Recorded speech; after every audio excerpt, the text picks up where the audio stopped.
Oke teman-teman, balik lagi bersama Kang Mimin. Jadi pada video kali ini kita bakalan bahas film yang berjudul The Awakener 2018. Nah tapi seperti biasa Kang Mimin mau ingetin lagi bahwa konten video kali ini mengandung spoiler seluruhnya. Jadi buat kalian yang belum nonton film aslinya, Kang Mimin saranin terlebih dahulu buat nonton film aslinya secara utuh. Oke, tanpa banyak kocok mulut di awal cerita, mending kita langsung saja ke cerita filmnya. Ceki Pro.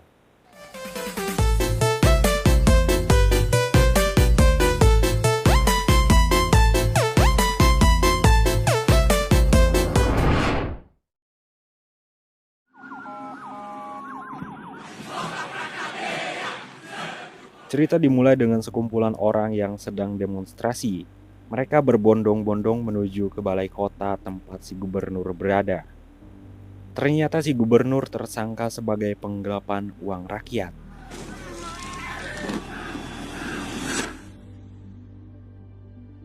Beberapa hari sebelumnya, kita diperlihatkan rumah mewah si gubernur. Namun tidak lama kemudian, para politikus datang untuk menggeledah rumah si gubernur.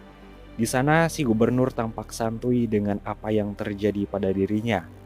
Kemudian si gubernur dibawa ke kantor polisi oleh dua orang yang bernama Miguel dan Edo.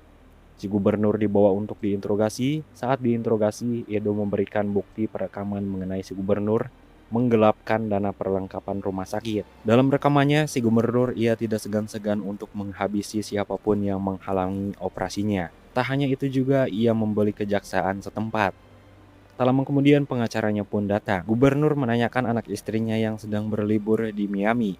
Di sana pengacaranya telah mengajukan banding ke kejaksaan agar ia bisa menghabiskan masa tahanannya di rumah. Mengetahui dirinya akan dibebaskan, si gubernur meminta pengawal pribadinya untuk berjaga karena dia berpikir akan ada yang mencelakainya. Setelah tak mendapatkan keterangan apapun, Miguel dan Edo pun dipulangkan oleh atasannya. Setelah sampai di rumahnya, ia melihat anaknya tidur di sofa. Miguel segera memindahkan anaknya ke tempat tidurnya. Sebelum tidur, anaknya mengucapkan selamat kepada ayahnya atas kerja keras menangkap para tikus-tikus tersebut. Keesokan pagi sebelum dijemput mantan istrinya, Miguel berencana untuk mengajak anaknya menonton bola. Sekian lama mantan istrinya pun datang. Berpindah ke kantor di mana Miguel mendapatkan informasi terhadap divisi yang akan dinonaktifkan. Dan kini ada 10 yang tersisa. Tak hanya itu, kasus si gubernur akan dialihkan ke polisi militer. Miguel yang sudah lama menginvestigasi si gubernur, ia tidak setuju dengan keputusan atasannya. Miguel yang merasa kesal segera keluar dari dalam kantor dan diikuti dengan rekan-rekannya yang telah dinonaktifkan. Lalu Edo mengingatkan Miguel tentang menonton bola bersama anaknya. Di tempat lain, ternyata anak Miguel dan mantan istrinya sedang menunggu kedatangan Miguel. Walaupun sedikit terlambat, Miguel segera bergegas menuju stadion sepak bola. Sorrisão, 3 e... Sampainya di pintu masuk stadion, Miguel dan anaknya memutuskan untuk berjalan kaki. Namun, tiba-tiba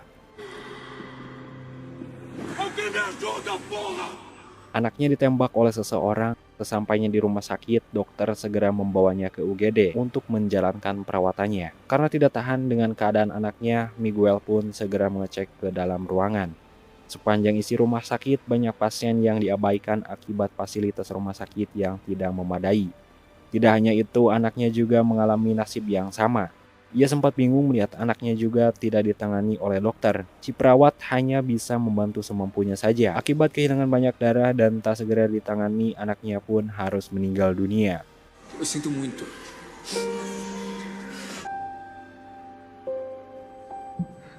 Beberapa jam kemudian, mantan istrinya pun datang. Melihat Miguel tak berbicara sepatah kata pun, mantan istrinya tak kuasa kehilangan buah hati tercintanya. Setelah kejadian buruk ini, sebagai sahabat sejatinya, Edo ia membantu mencari penembak anaknya Miguel. Namun Miguel tidak mengetahui posisi sniper, akan tetapi Miguel tetap kekeh kematian anaknya diakibatkan fasilitas rumah sakit yang tidak memadai. Ela estava tão feliz, Edu. Ia yang sangat stres pada hari malam tiba-tiba terdiam saat melihat berita si gubernur. Selama berbicara, si gubernur mengatakan bahwa ia akan mencalon sebagai presiden. Di mana dalam kampanyenya ini si gubernur akan meningkatkan anggaran dana rumah sakit.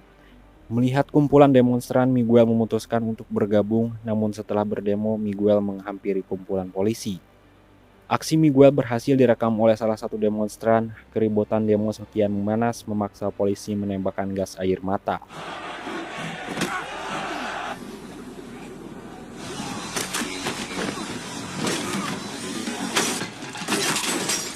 Setelah berhasil menyusup ke dalam gedung si gubernur berada, Miguel langsung membunuh gubernur korup itu.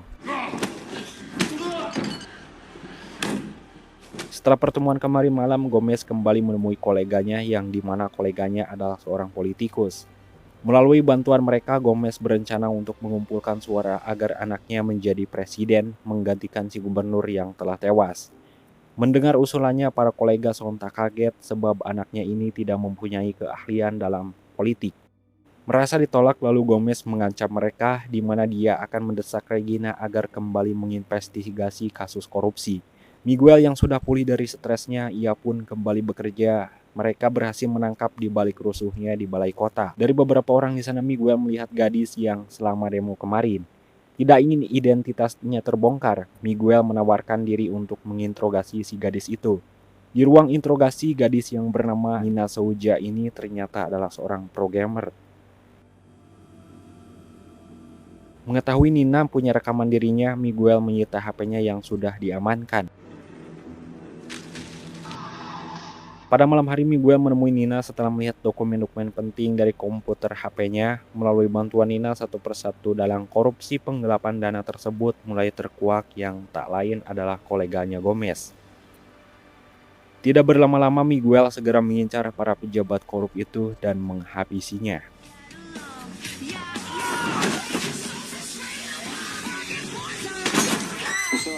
Keesokan harinya, terhadap kematian beberapa politikus sudah tersebar di media massa.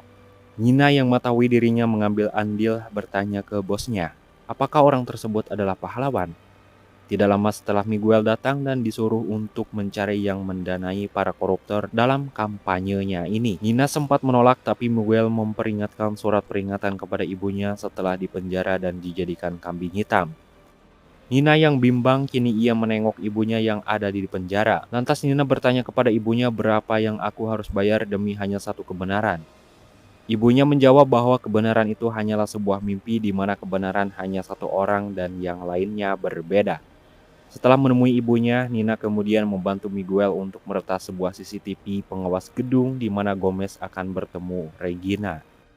Di tempat lain, Miguel yang tak ingin dicurigai oleh divisinya berpura-pura membantu Edo. Di sini Edo telah mengetahui pembunuh aslinya, yaitu pasukan pelatih, jika dari selongsong pelurunya yang ia temukan di TKP.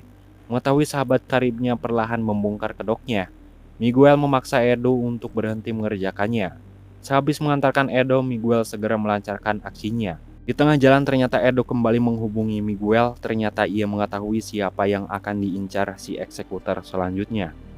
Karena teleponnya tidak diangkat, Edo terpaksa memasuki gedung seorang diri.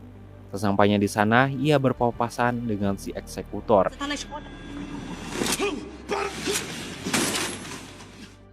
Miguel yang tak mau melawan Edo terpaksa menerima tembakan darinya. Melalui bantuan Nina, luka-lukanya pun diobati olehnya. Mengetahui si menteri akan melakukan pertemuan dengan Gomez, kini Miguel mengetahui siapa yang mendanai dan telah memberi kursi-kursi parlemen. Di kantor, Edo membuka investigasi dengan si menteri. Dan di sini Miguel akan menangkap si menteri agar menjalankan misi menangkap Gomez akan semakin mudah. Tidak lama kemudian, komandannya pun datang. Ia seketika menghentikan usulan Miguel dan Edo dalam menginvestigasi si menteri. Dan sungguh koploknya, si komandan telah disogok pengacara yang bekerja dengan si Gomez. Pada saat malam hari, Miguel berencana mengeksekusi si Gomez. Di rumah Gomez ternyata sedang berkumpul dengan para pejabat yang memiliki pengaruh besar di masyarakat. Ketika mendengar rencana Gomez yang sudah matang, anaknya segera pergi meninggalkan meja makan. Ditemani ibunya, anaknya ia bercerita bahwa ia tidak siap untuk menjadi presiden karena ia ingin dicalonkan oleh ayahnya. Dan ternyata ia ingin membuat ayahnya bangga. Gomez merasa terharu setelah mendengar anaknya ini, namun tiba-tiba ternyata Miguel sengaja menembak anaknya Gomez dengan tujuan membuatnya jera. Namun pada kenyataannya Gomez malah menjadikan anaknya martir demi keperluan kampanye. Di sini Gomez menjadi kandidat baru di mana pada besok malam ia akan berdebat dengan kandidat yang lain, yaitu Julia.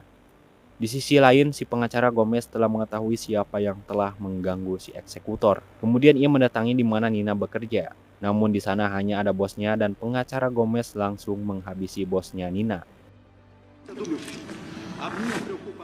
Sementara di sisi lain, Nina yang menuju kantornya kebetulan melihat bosnya yang sudah tewas, sontak membuat Nina ketakutan. Sementara Nina akan pergi ke tempat Miguel berada, namun Nina telah dibuntuti oleh tangan kanannya si pengacara. Dan dari sinilah terjadi kekacauan.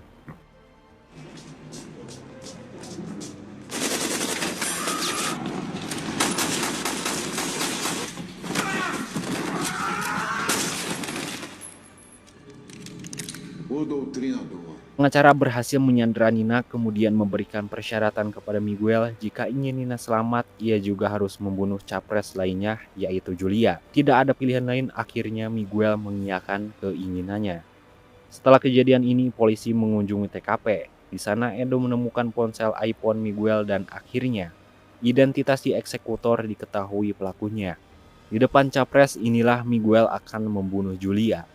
Miguel terpaksa harus mengeksekusi Julia yang mana anti korupsi. Sebelum menembak Julia, Edo menggagalkannya dan di sini mereka berdua pun harus bertarung. As maiores empresas do mundo. Onde é que isso tudo vai parar? Walaupun begitu, mereka berdua tidak melukai satu sama lain begitu parah. Kemudian Edo memberitahukan kepada Miguel bahwa ia harus memberhentikan aksinya. Bagi Edo, dengan cara ini Miguel tidak sama dengan kelakuan koruptor, di mana mereka berbuat sesukanya, namun Miguel sama sekali tidak menanggapi perkataan Edo.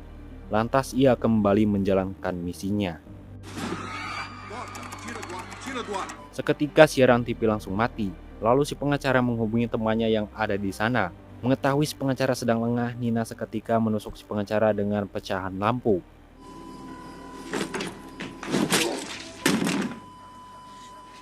Di sisi lain, ternyata Edo telah mengamankan Miguel. Bersamaan dengan itu, mantan istrinya juga datang untuk membujuk Miguel.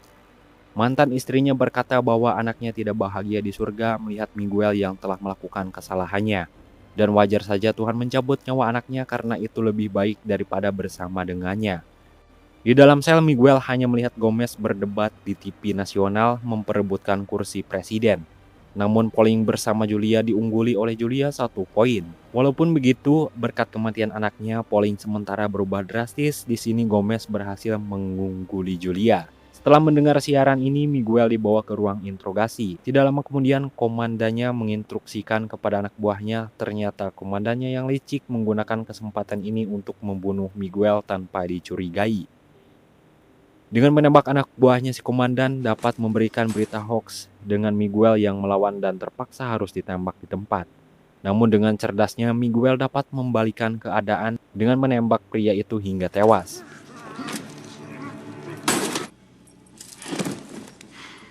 Mengetahui Gomez mendekati kursi presiden, ia segera mengambil senjata dan amunisinya yang ada di sana. Tak butuh waktu lama, ia segera pergi ke gedung DPR, di mana Gomez dan rekan-rekan lainnya sedang menikmati kemenangan polling sementara.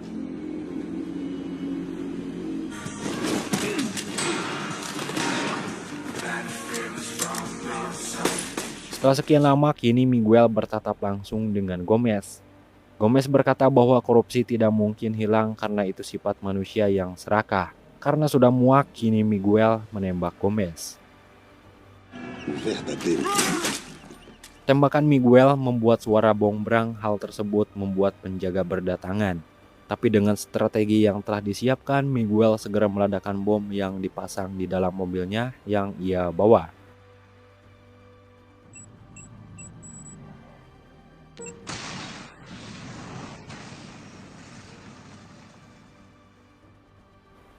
Bom tersebut menghancurkan semua gedung besar. Media langsung menyiarkan bahwa Gomez telah tewas. Orang-orang yang menyaksikan berita tersebut kaget, termasuk si pengacara yang tidak mungkin Miguel bisa melakukan itu. Dan di akhir film kita diperlihatkan dengan set kostum yang dipakai oleh Miguel sebelumnya. Pertanyaannya, siapakah dia? Kamu nanya? Ya nggak tahu, tanya yang mau tanya saya. Mungkin sekian saja dulu untuk video kali ini. Sampai jumpa di video selanjutnya. Mohon maaf jika ada kekurangan dalam pembuatan video ini atau apapun itu. Karena saya manusia yang tak luput dari kesalahan. Jangan lupa like jika suka dan subrek jika pengen ketemu lagi bersama saya Kang Mimin. Terima kasih, sampai jumpa.